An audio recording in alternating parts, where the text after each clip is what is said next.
ಬೇಸಿಗೆಯಲ್ಲಿ ಮಲೆನಾಡು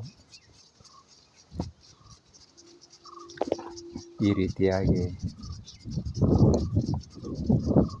ಇದೆ.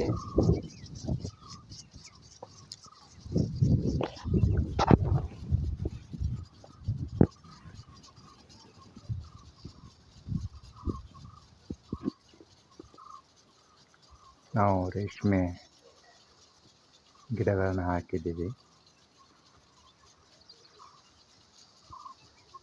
Palm oil ಮಧ್ಯದಲ್ಲಿ ಬೇಸಿಗೆ ಇರೋದರಿಂದ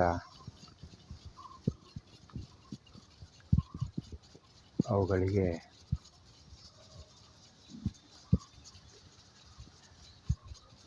ನೀರನ್ನು ಸ್ಪ್ರೇ ಮಾಡ್ತಾ ಇದ್ದೀವಿ.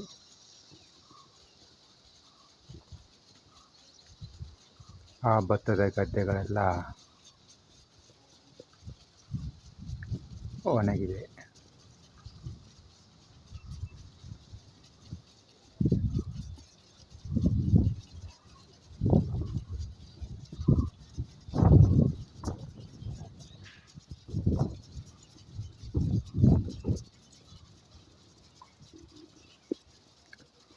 ಇಲ್ಲಿ ನಾವು ರೇಷ್ಮೆ ಗಿಡಗಳನ್ನು ಹಚ್ಚಿ ನೀರು ಸ್ಪ್ರೇ ಮಾಡ್ತಾ ಇರೋದರಿಂದ